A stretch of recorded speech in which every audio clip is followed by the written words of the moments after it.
আচ্ছা বন্ধুরা, যদি আমাদের ভারতেরই কোন জেলখাটা আসামি জেল থেকে পালিয়ে যায়, তাহলে তাদের সাথে কি করা হয়?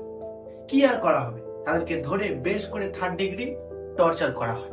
কিন্তু পৃথিবীতে এমন একটা জায়গা আছে যেখানে জেলখাটা আসামিরা যদি জেল থেকে পালিয়ে যায়, তাদের কোনো শাস্তি দেওয়া হয় না, উল্টে তাদেরকে ছেড়ে দেওয়া হয়।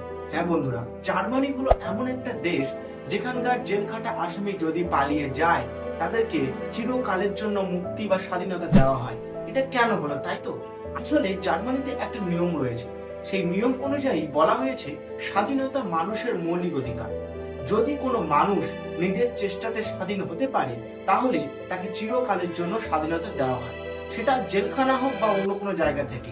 যদি তারা পালিয়ে একবার স্বাধীনতা অর্জন করতে পারে, তবে তাদের শাস্তি দেওয়ার বদলে উল্টে চিরকালের জন্য মুক্তি দেওয়া হয়। এই কনসেপ্টটি কেমন লাগলো অবশ্যই আমাকে কমেন্ট করে জানাতে